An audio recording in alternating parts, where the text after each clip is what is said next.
Alright, 2.1, use inductive reasoning. Alright, we're just going to go over a couple of vocab terms. A conjecture is an unproven statement that is based on observations. Okay? A conjecture is very, very similar to like a hypothesis. Inductive reasoning is the process of finding a pattern for specific cases and then writing a conjecture for it. So, we'll do an example down here. When you are given a problem in which you look for a pattern and then you make an educated guess based on that pattern, you're using inductive reasoning. Okay? I'll show you what we mean when we get to example 1. Alright? A counterexample is a fact or a specific case that proves a conjecture wrong. So, if I made a statement and you gave me some specific example that proved my statement wrong, you gave me a counterexample. Alright, so for example, describe how to sketch the fourth figure in the pattern, then sketch the fourth figure. Okay, so figure 1, it looks like it's divided in half. Figure 2, it's divided into 4. Figure 3, it's divided further. So each rectangle is divided into twice as many equal regions as the figure number. So in figure 1, it's divided into 2. Figure 2, it's divided into 4. Figure 3, it's divided into 6. Okay? So, in order to sketch the fourth figure, we have to divide the rectangle into eighths. Okay? So something like this. It doesn't have to be beautiful.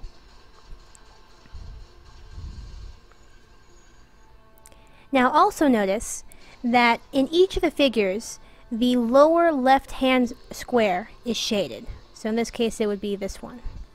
So I'm going to shade the section just below the horizontal segment at the left. Excuse me. Okay, checkpoint. I'll let you guys do this one. Let's go on to page 2. Okay, describe the pattern in the numbers -1, -4, -16, -64, etc. Write the next 3 numbers in the pattern. Okay, notice that each number in the pattern is 4 times the previous number. -1 times 4 is -4. -4 times 4 is -16. -16 times 4 is -64. We just keep multiplying by 4. So, in order to get the next number, I'm going to multiply by 4 again. Let's get out the calculator. 64 times 4, 256. Make sure it's negative. To get the next number, we got to multiply by 4 again. 1024.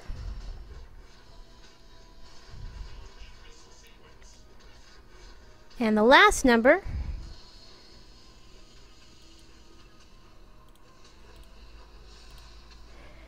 -4,096.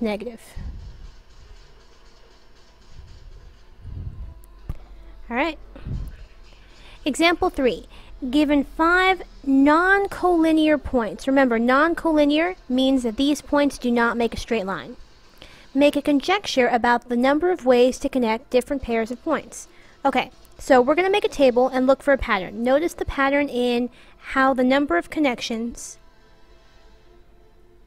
increases. You can use the pattern to make a conjecture. Alright, so in this case, when there's only 1 point, we have no connections.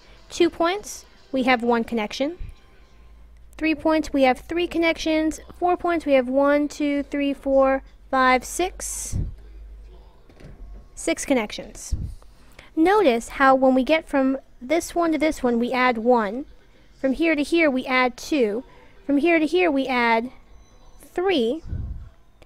Probably, we're going to add 4 to this one and get 10. So, you can connect 5 non-collinear points 6 plus 4, or 10 different ways. Alright, I'm going to let you guys do this, sorry, this checkpoint. Let's go on to page 3. Numbers such as 1, 3, and 5 are called consecutive odd numbers. Consecutive means they come one right after the other. So, for example, 1, 2, 3, 4, 5, 6, 7, etc. These are consecutive. 2, 4, 6, 8. These would be consecutive even numbers. So 1, 3, 5 are consecutive odd numbers. If I were to just pick random numbers like 4, 8, -3, 10, these are not consecutive.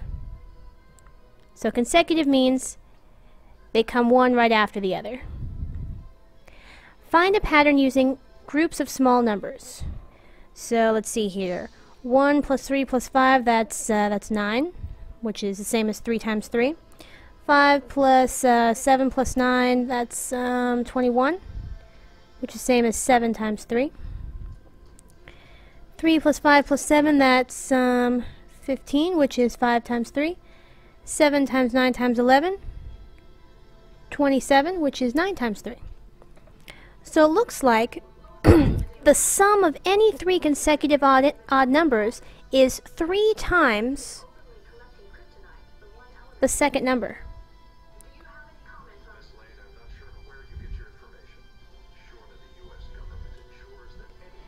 Here, the second number is 3. 3 times 3 is 9. Here, the second number is 7. 7 times 3 is 21.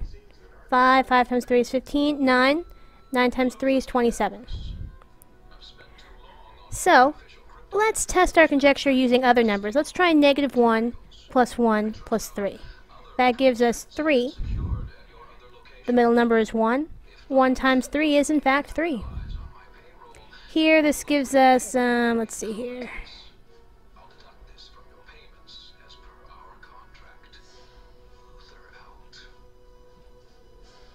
That's 315. Middle number is 105. 105 times 3 is 315. We're good. So both of those work. Alright, now let you guys do that checkpoint. Example 5. A student makes the following conjecture about the difference of two numbers. Find a counterexample to disprove the student's conjecture. The difference of any two numbers is always smaller than the larger number. Okay, so basically, if you take two numbers, like 8 minus 5, whatever you get is going to be smaller than the bigger number. So if I have 7 minus 1, I'm going to get a number that is smaller than whatever the bigger number is. We need to find a counterexample. We need to prove this wrong. Okay? Basically, we need to find a difference that is greater than the larger number. For example, let's use a negative number.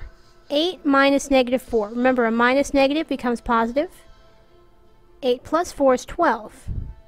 Because 12 is not less than 8, a counterexample exists, and the conjecture is false. So, this conjecture, it may work for some cases, but it doesn't work for every case. We've already found at least one case for which this does not work.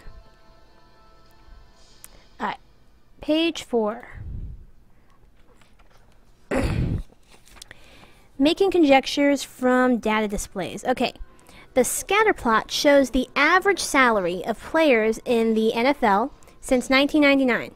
Make a conjecture based on the graph. So, it looks like their salaries are going up since 1999. So the scatter plot shows the values increased each year. So one possible conjecture is that the average player in the NFL is earning more money today than in 1999. There's a conjecture, and it's probably true. Okay, I'll let you guys do these two. And that's it for today. I'll see you guys tomorrow.